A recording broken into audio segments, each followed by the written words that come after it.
प्रश्नोत्तर सत्संग माध्यम से आज एक प्रश्न आया है। सुलोचना पटेल, सिंगापुर, विदेश में रहती है, चीन के पास शायद सिंगापुर है। उनका प्रश्न है कि भगवान तो सबके पिता माता है, फिर भी संसार में बहुत सारे लोग दुखी है, भगवान वो दुख दूर क्यों नहीं कर देते हैं? लोग को परेशान और दुखी क्यों है? तो माँ बाप होकर कैसे भगवान देख रहे हैं बच्चों का दुख? बहुत सुंदर प्रश्न आपने पूछाई। देखिए जी, भगवान जो है संसार बनाया है, बहुत सारे जीवों का सृष्टि किया है। अगर सृष्टि करके ऐसे छोड़ देते, जो इच्छा जिसको जैसे आनंद मिले सुख मिले करो, तो फिर कोई उसमें गुंडा होता, बदमाश होता, कोई उसमें सरल स्वभाव का होता, अलग अलग प्रकार के स्वभाव के होते। तो गुंडे बदमाश जितने सो बलशाली लोग को, दूसरे जो कमजोर वालों को दबा करके उनको जान से मारते, उनको बलात्कार करते, जबरदस्ती करते, दुखी करते, मनमानी फिर संसार में हो जाता, अराजकता इसे कहते हैं। जैसे अभी भारत में कोई सरकारी कानून फानून ऐसा कुछ नहीं रहेगा, सब लोग को फ्री छोड़ दिया जाए, जिसकी जो इच्छा करो। फिर जितने कमजोर वाले लोग हैं, औरतें हैं, बच्चे हैं, बूढ़े हैं, ये लोग का जो है जीना हराम हो जाएगा। ऐसे ऐसे गुंडे बदमाश लोफर लोग है पूरा दबोच डालेंगे। रावण के राज में ऐसे हुआ था, वो शक्ति प्राप्त करके पूरा संसार को जो है त्राही त्राही मचा दिया था, कंस आदि आदि। इसीलिए भगवान ने जो है सृष्टि जो प्रारंभ किया, एक कानून बनाया, जो वेद यीशु कहते हैं, शास्त्र पुराण में सुवर्णित है। वेद यानी कि हर एक व्यक्ति को ऐसे नियम से ऐसे ऐसे रहना पड़ेगा। सब कुछ है मनुष्य में अलग अलग विभाग सबको बांटा। जो भक्ति पूजा पाठ जप तप में रुचि, उनको ब्राह्मण, जो देश रक्षा करने की रुचि, युद्ध विद्या में कौशल, और क्षत्रिय और वाणिज्य व्यवसाय ये सब जो है, खेती बाड़ी ये सब करने रुचि, वैश्य जिसको जो है काम धाम करने में, सेवा करने में रुचि, शुद्ध, इसी प्रकार सब भाव में बांट करके लोगों को अलग अलग कर्म दिया और सब व्यक्ति के लिए कानून बनाया। कौन व्यक्ति कौन जाति का, किसी वर्ण का, कौन क्या करना चाहिए, स्त्री को क्या करना चाहिए, पुरुष को क्या करना चाहिए, बेटी को बाप के सामने कैसे रहना चाहिए, बाप को बेटी के साथ कैसे व्यवहार करना चाहिए, भाई बहन में कैसे व्यवहार होना चाहिए, सास बहू में कैसे व्यवहार होना चाहिए, बहू कैसे सास को माने, सास कैसे बहू को पुत्री समान माने, बहू कैसे सास को माँ समान माने। सब कानून नियम शास्त्र में बनाया, जिससे कि शांति से संसार चले। अगर उनकी ये बात मान करके, वेद शास्त्र पुराण के नियम कानून को मान करके सब चलते और चलेंगे, तो ये संसार में कोई दुखी नहीं रहेगा, सब शांति शांति शांति। लेकिन ये जीव इतना चंचल है, इतना मन चंचल है और इंद्रिय के वशीभूत है कि ये सब नियम कानून को फॉलो नहीं करता, मानता नहीं है, जिसको जो इच्छा मनमानी करते हैं। कोई किसको लूट लेता है, कोई किसको जो है बलात्कार कर लेता है, कोई गरीब छोटे को देख कर दबोच लेता है, कोई किसको जो है धन हड़प लेता है, कोई किसको मार के खा जाता है, कोई किसका संपत्ति हड़प लेता है। ये सब देखते हैं अब दुनिया में। कोई किसको देखता है बलात्कार करता है। ये सब तरह तरह की जो है लोग कर रहे हैं। तो भगवान ने देखा कि मैं जो नियम कानून बनाया उसको जो है कुछ लोग तो फॉलो कर रहे हैं, कुछ लोग नहीं कर रहे हैं। इसीलिए भगवान ने फिर जो है नियम बनाया कि जो व्यक्ति हमारा नियम कानून जो मैं शास्त्र में बोला हूँ वो पालन अगर नहीं करेगा, जो उसको जो है अगले जन्म में दंड का विधान होगा। उसके लिए यमराज ने नियुक्त किया, यमदूतों ने को नियुक्त किया, प्रत्येक प्राणी का लेखा जोखा रखने के लिए जो है चित्रगुप्त आदि कार्यकर्ता सब नियुक्त हुए। कौन व्यक्ति क्या कर्म किया है, अगले जन्म में उसको कहाँ जन्म देना है, क्या उसको दुख सुख देना है, कहाँ पर जन्म होकर कैसे उनको दुख सुख मिलना है, ये सब व्यवस्था किया गया है। तब भगवान ने कहा जो शास्त्र पुराण ग्रंथ में मैंने कहा है ये करना चाहिए, ये नहीं करना चाहिए। अगर इसी कारण को जो पालन करेगा वो यहाँ भी सुखी होगा, मरने के बाद भी वो उसको जो है उत्तम जो है जन्म मिलेगा, वहाँ भी सुखी रहेगा। तो इसमें जो इसी नियम कारण को सबको पालन करके चलता है वो यहाँ भी सुखी होता है, मरने के बाद भी उसको सुखी होता है। लेकिन फिर भी इसमें लोग जो है कुछ पाल पाते हैं, कुछ नहीं पाल पाते हैं। इसी कारण से जो है फिर यमराज को जो भगवान ने लगा दिया आदि दूतों को, कर्मचारियों को, वो लोग सब लेखा जोखा रखते हैं जीव का। जैसे लोग का मृत्यु होती है जीव का, उसको लेकर के जो है उनके पाप के अनुसार दंड देते हैं, फिर पुण्य के अनुसार उसको जो है कहाँ पर जन्म दे करके क्या सुख दुख देने चाहिए वो सब ऐसे देते हैं। ये युग अनादि काल से ऐसे चले आ रहा है। तो इसमें जो है भगवान ने जो कानून नियम सब बनाया है उसी के अंदर ये भी बनाया है, ठीक है आप मैं जो शास्त्र पुराण ग्रंथ में कह दिया ये करना चाहिए, ये नहीं करना चाहिए। अगर बात को नहीं माना उसको दंड मिलेगा, उसको दुख मिलेगा, यमराज नियुक्त कर दिए। लेकिन ये भी साथ साथ में कहा अगर किसी कारणवश आपने मेरे बात को नहीं माना, जो वेद शास्त्र पुराण का नियम को पालन कर नहीं पाए, मोहवश या किसी कारणवश मजबूरीवश या अपने मन को कंट्रोल नहीं कर पाए, किसी कारणवश आपसे गलतियाँ कुछ ऐसे अपराध ऐसे हो गया, तो भी भगवान ने कहा कोई बात नहीं, ये सब हो जाने के बाद भी अगर मेरा नाम जप करोगे, मेरा स्मरण करोगे, मेरा चिंतन करोगे, मेरा भक्ति करोगे, मेरा धाम तीर्थ करोगे, मेरे लीला कथाओं का स्मरण करोगे, मेरे शरण में आओगे, मेरे भक्ति करते रहोगे संसार में, तो मैं आपको जितने भी अपराध पाप ताप सब जो किए हो सब मैं यहाँ पर नष्ट करके आपको फिर जो है संसार से उद्धार कर दूंगा, या तो अगले जन्म में अच्छा कोई घर में जन्म दूंगा, सब दुख आपका दूर हो जाएगा। ये भी भगवान ने व्यवस्था की। तो जो व्यक्ति संसार में कोई अपराध होने से नहीं होता है और भजन भक्ति पूजा पाठ जप तप भी कर रहे हैं, तो वो लोग को यहाँ भी सुखी है, मरने के बाद भी परम सुखी होंगे। लेकिन कुछ लोग जो है कुछ अपराध पाप करते हैं, तो यहाँ पर भगवान का भजन कीर्तन जप तप भी कर लेते हैं, तो यहाँ पर उनकी सब पाप ताप नष्ट हो जाता है, फिर भी वो जाके अगले जन्म में सुख भोग करते हैं। लेकिन ये कहने के बाद भी भगवान कितने खाली वही नियम विरुद्ध कार्य ही करते हैं, भजन नहीं, भक्ति नहीं, पूजा नहीं, पाठ नहीं, जप नहीं, तप नहीं।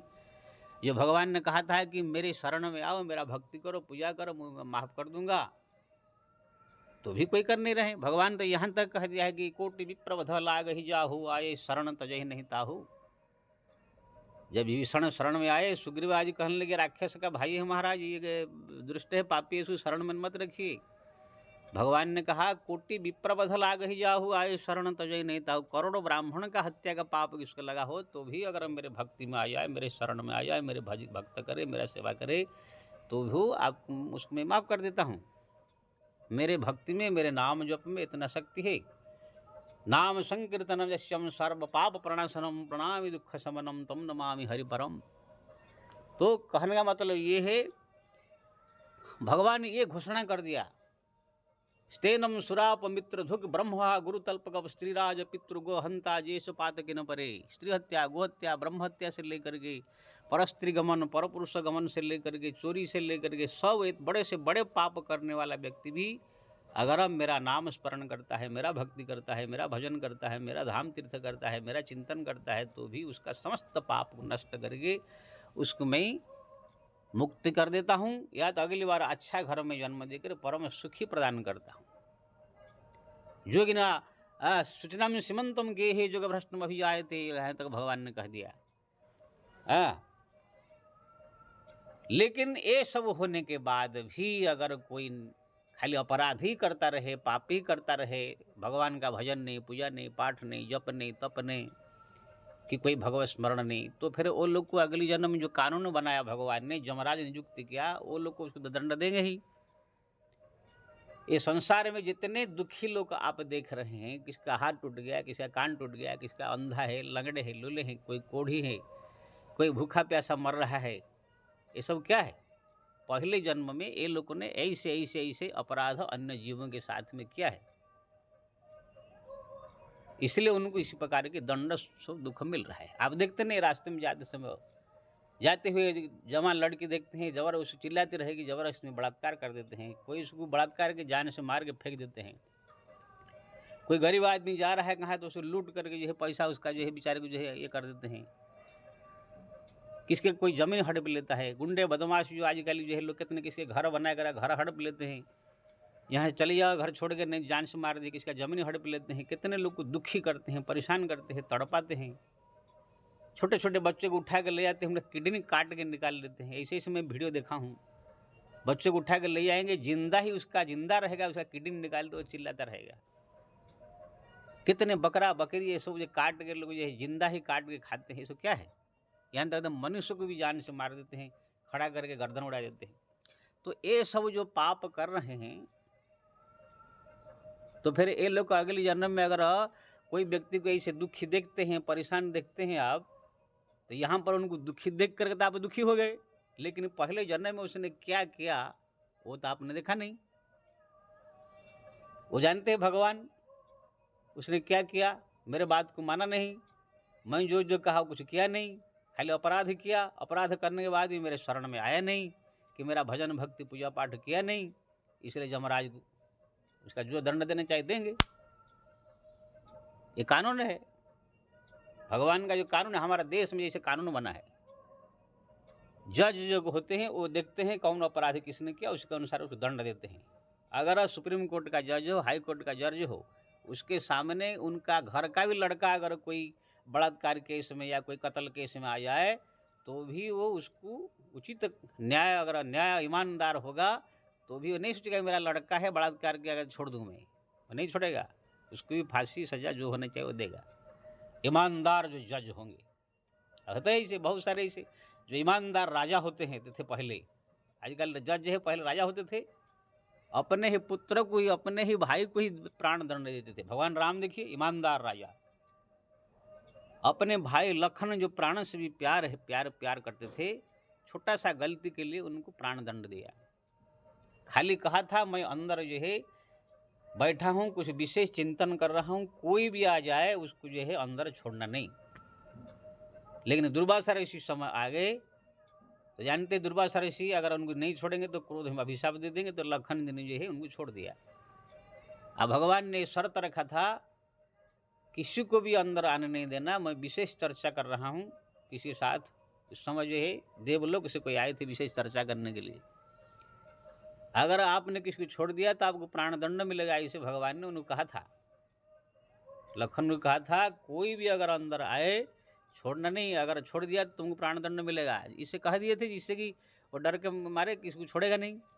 लेकिन दुर्वासा ऋषि आ गए, और दुर्वासा ऋषि को अगर नहीं छोड़ेंगे तो पूरा अयोध्या को भस्म कर देंगे अभिशाप दे के, इसीलिए डर के मारे जो है संपूर्ण अयोध्या को बचाने के लिए दुर्वासा ऋषि को छोड़ दिया। और दुर्वासा ऋषि तो पहुँच गए, राम ने स्वागत किया, प्रणाम किया, लेकिन बाद में वचन के अनुसार जो है लखन को प्राण दंड देना पड़ा। देखिए, जबकि आज समग्र विश्व के राजा है, सम्राट है, वो चाहे तो अपने भाई को नहीं हम देंगे, लेकिन बेईमान हो जाएंगे ना, फिर ईमानदार राजा नहीं कहलाएंगे। फिर लोग बोलेंगे कि ना, अरे अपने भाई के लिए तो छोड़ दिया, बाकी सबको दंड दे रहे हैं। भगवती सीता जानते हैं एकदम पवित्र है, शुद्ध है, खुद अग्नि परीक्षा की, वो माया सीता को रावण चुरा कर ले गया था।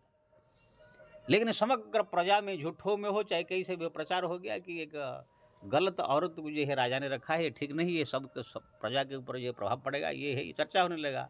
तो भगवान जानते हैं कि जिसके पत्नी के बारे में इतने चर्चा सारा दुनिया में है, तो ऐसे व्यक्ति को राजा बन के रहने का अधिकार नहीं है। या तो राजपद त्यागना पड़ेगा या तो पत्नी को त्यागना पड़ेगा।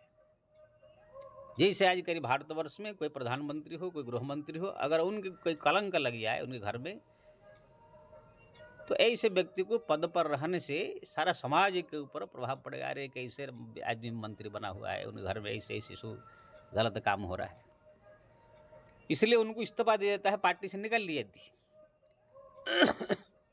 है ना, सारा प्रभाव समाज की ओर पड़ेगा। तो यहाँ पर भगवान सीता जी को जानते हुए पवित्र भी समाज के लिए जो है उनको निकाल दिया। अगर नहीं निकालेंगे, अपने आप को जो है राजपद त्याग कर देंगे, लोग कहेंगे देखो अपने राजपद त्याग दिया लेकिन अपने पत्नी को छोड़ने के लिए राजी नहीं हुए, इतना मोह, इतना प्रेम, इतना और से लोग कहेंगे ना। तो कहने का मतलब ये है, ऐसे ही ईमानदार राजा हुए, दंड देने के लिए अपने पुत्र को आया, अपने पत्नी को आया तो भी दंड दिया, लेकिन अपना ईमान को जो है पेश किया, धर्म का त्याग नहीं किया। तो इसी प्रकार जो है भगवान भी ईमानदारों का भी ईमानदार है। भले ही ये संसार उनका पुत्र है, उनके सो बेटा बेटी परिवार है, लेकिन इनमें से कोई भी अगर गलती करता है तो उनको जो है जो जमराज जो जज लगा कर रखे हैं उनसे दंड दिलवाते हैं। अगर किसने भी जो कहे हुए हैं भगवान उसी नियम के अनुसार नहीं चला। अब भगवान ने दो बात कहा है, मैं बता देता हूँ। तो दोनों में से अगर दोनों का फॉलो करे, नहीं तो दोनों में से कोई एक होना चाहिए,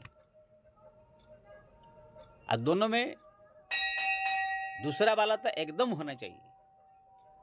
जैसे आपने कोई भजन भक्ति पूजा पाठ जप तप करे, नियम कानून जो है पालन के पूरा नियम से रह रहे हैं, पूरा संसार का जो वेद शास्त्र पुराण में कानून है आप रह रहे हैं, तो फिर आप अगले जन्म में अच्छे घर में जन्म होंगे। अगर ये आप कर नहीं पाए तो भगवान का नाम जप कीजिए, भगवान का भजन कीजिए, भगवान का स्मरण कीजिए, धाम तीर्थ के जप तप कीजिए, तो जो आप नियम कानून को पाल नहीं पाए वो सब हरि नाम संकीर्तन, हरि भक्ति पूजा पाठ में ही सब कुछ पूरा हो जाएगा। अगर आप कोई अपराध किया, कोई नियम कानून का पालन नहीं कर पाया, पाप भी हो गया, तो भी भगवान कहते हैं मेरे शरण में आ जाओ, मेरे भक्ति करो, मेरे नाम जपो, मेरे स्मरण करो, मैं समस्त पाप से अहम त्वाम सर्व पापेभ्यं क्षयिष्यामि मा शुचौ, समस्त पाप से मुक्त कर दूंगा मैं। तो इसलिए ये संसार में जो व्यक्ति नियम कानून के अनुसार चल रहा है, वेद पुराण के अनुसार, ठीक है, उसको अगली बार अच्छा घर जन्म मिलेगा। और उसी के साथ साथ में अगर भगवान का भजन भक्ति भी कर रहा है तो मुक्ति मिलेगा। लेकिन कोई ये नियम कानून का कभी थोड़ा पालन कर पाता है, कभी नहीं कर पाता है, पाप हो जाता है, गलती हो जाती है, संसार में है, तो उनको चाहिए भगवान का नाम जप, भगवान का स्मरण चिंतन, समय समय पर तीर्थों का दर्शन, भगवत चिंतन, ये सब जो है ज़्यादा से ज़्यादा करना चाहिए। करने से जो है भगवान कहते हैं कि इससे मैं उनको जो है समस्त दुख से, परेशानी से मुक्त करा दूँगा। लेकिन तुम नियम कानून का भी पालन नहीं करोगे, कि ये अगर नहीं किया पालन तो भगवान का भजन भी नहीं करोगे, तुम मनमानी अपना करोगे, तो फिर चाहे बेटा हो चाहे कोई भी हो, जैसे ईमानदार जज होता है, चाहे बेटा हो कोई हो, दंड मिले देगा हो। जैसे कोई ईमानदार बाप है, देखा कि कोई लड़का तो बड़ा अच्छा है, भक्ति पूजा पाठ वाला, शांत है, धीर गंभीर है, माँ बाप की बात मानता है, एकदम पूरा नियम कानून से रहता है, तो माँ बाप का प्रेम उसको मिलता है। लेकिन कोई लड़का अगर गुंडागर्दी करता है, शराब पीता है, बदमाश करता है, चोरी करता है, माँ बाप को भी गाली देता है, माँ बाप का बात नहीं मानता है, तो माँ बाप भी सोचते जा भाई भाड़ में तू। कोई जरूरी नहीं कि संसार में माँ बाप हो जाने से सब बेटा का दुख देकर दुखी हो जाते हैं। ऐसे ऐसे माँ बाप मैं देखा हूँ, जो लड़का माँ बाप को ही मार के घर से निकाल लिया है, उनके लिए सब कुछ किया, घर बनाया, द्वार बनाया, उनके लिए सब पढ़ाया लिखाया, नौकरी चाकरी सब दिलवाया, लेकिन जैसे शादी ब्याह होकर के आ गया तो माँ बाप को लेकर वृद्धाश्रम में छोड़ दिया, घर में छोड़ दिया। ऐसे बहुत आपको देखने मिलता है। तो ऐसे माँ बाप ऐसे लड़कों को दुख देखकर दुखी होंगे ना। ऐसे ऐसे देखा गया है, कोई कोई माँ बाप आ करके कोर्ट में जो है केस करके जो है फिर लड़के को जो है घर से बेदखल करके उसको जो है भिखारी बना दिया, ऐसे भी देखा गया है। एक लड़का जो है माँ बाप को अपना घर से निकाल दिया, वृद्धाश्रम भेज दिया, तो उसमें बाप था बहुत समझदार, उसने आकर कोर्ट में जो है केस करके ऐसे उसने खेल खेला कि दोनों बहू बेटे को ही घर से निकाल दिया, जाकर रोड में पहुंच गए। कोई जरूरी नहीं है कि माँ बाप पैदा कर दिए हैं कि खाली लड़का बच्चा को खाली प्रेम में ही करते रहेंगे, और लड़का बच्चे का व्यवहार भी देखते हैं। अगर दुष्ट है, गुंडा है, बदमाशी है, माँ बाप को भी गाली देता है, मारता है, पीटता है, उनको भी तिरस्कार करता है, तो माँ बाप भी उसको जो है घर से निकाल देते हैं। ऐसे ही भगवान भी देखते हैं, कोई कोई ऐसे ऐसे जो संसार में सृष्टि में पापी है, दुष्ट है, बदमाश है, खुद जो है भगवान को ही गाली देते हैं, धर्म का विरोध करते हैं, धार्मिक आदमी को मारते हैं, पीटते हैं, तो भगवान खुद आकर के ही उसको अपने संहार कर देते हैं, तरह तरह के दुख दंड देते हैं। इसलिए आप ये मत सोचिए भगवान जो है माँ बाप है और संसार में सब दुखी है तो दुख दूर क्यों नहीं कर देते हैं। वो चाहे तो 2 मिनट में दूर कर दे, सर्वशक्तिमान है, लेकिन नहीं करेंगे तो फिर वो अन्याय हो जाएगा, फिर संसार चलेगा नहीं। सब सोचेंगे यार ये भगवान हमारा बाप है, सब जो हम पाप करते हैं सब दुख दूर कर देते हैं, चलो मनमानी करे, खाए पिए मौज करे, जिसको ऐसा लूटे कुछ भी करे, ऐसे हो जाएगा। इसलिए भगवान भले ही संसार का माँ बाप है, लेकिन जो माँ बाप की सेवा करता है, जो माँ बाप की भक्ति करता है, जो माँ बाप की नाम जपता है, भगवान की माँ बाप की जो श्रद्धा रखता है, उसके प्रति माँ बाप की कृपा बनी रहती है। ऐसे ही संसार में जो भगवान का भजन कीर्तन पूजा पाठ जप तप करता है, धार्मिक है, ऐसे व्यक्ति के ऊपर भगवान की कृपा होती है। साथ साथ में अगर ये वेद शास्त्र पुराण का नियम का कानून भी अगर शास्त्र थोड़ा चलता है, ठीक है, संसार है, कभी कभी सब नियम कानून में रह नहीं पाते हैं, गलतियाँ हो ही जाती है, पाप हो जाता है, तो कोई बात नहीं, भगवान से प्रार्थना करे प्रभु मेरे से गलती हो जाता है, कृपा करे, कहेगी भगवान के शरण में भगवान के फेवर का होकर रहना पड़ेगा। तब पहले जन्म में जो पाप ताप किया उसका तो भोग करेंगे थोड़ा मोड़ा, लेकिन इसी जन्म में आप जब भक्ति कर रहे हैं तो अगली बार जो है फिर आपको किसी प्रकार की परेशानी दुख नहीं होगा। जो पहले किया हुआ थोड़ा मोड़ा इस समय जब तक रहेंगे, दुख सुख जो आएगा आएगा, उसके बाद आप संसार से उद्धार हो जाएंगे, मुक्त हो जाएंगे। इसलिए आपने जो पूछा था माँ बाप है संसार का भगवान, तो बच्चे लोग दुखी है तो दुख दूर नहीं करते हैं। मैं आपको ही पूछूंगा कि आपका ही अगर 2-4 बच्चे हैं, उसमें कोई अगर बेटा आपकी सेवा कर रहा है, आपका दिन रात ख्याल रखता है, आप उसी को प्रेम करेंगे, या जो आकर इधर आके एक लात मारता है, उधर से आके 10 गाली सुनाता है एक लड़का, आपको जो है कभी चुट्टी पकड़ कर खींच के बाहर निकालता है, कभी जो है आपके बुढ़ा बुढ़ी दोनों को जो है लात मारता है, गाली देता है, घर से निकाल लेता है, ऐसे व्यक्ति को, ऐसे लड़के को क्या आप प्रेम करेंगे? ना आप भी सोचेंगे कि नालायक जो हम मर जाता अच्छा था, या तो उसके भी कोर्ट कचहरी में जेल में डालेंगे आप। ऐसे ही जो संसार में ऐसे ऐसे दुष्ट है, पापी है, बदमाश है, भले ही ईश्वर का वो भी पुत्र है, लेकिन भगवान एक दंड दे करके उनको सुधारने की कोशिश करते हैं। ये दंड विधान अगर नहीं हो तो फिर लोग सुधरेंगे नहीं। लेकिन ये भी मैं कहा कि दंड विधान के साथ साथ भगवान ने ये भी रखा है, कोई बात नहीं, अगर गलती पाप हो जाता है तो मेरे शरण में आया, मेरे भक्ति करो, मेरे पूजा करो, मेरा नाम जपो, मेरे स्मरण करो, मेरे तीर्थ करो, धाम करो। मेरे शरण में आ जाने से जितने भी पाप ताप सब मैं क्षमा करके आपको परम कल्याण कर दूंगा। तो व्यक्ति को चाहिए संसार में सबसे बड़ी चीज़ भगवान का नाम जप, स्मरण, चिंतन, भक्ति को जो है बना कर रखना चाहिए। आओ कुछ हो न हो, भगवान का नाम जप, स्मरण, चिंतन, भक्ति, तीर्थ, धाम, ये सब अवश्य होना चाहिए। जय श्री राम।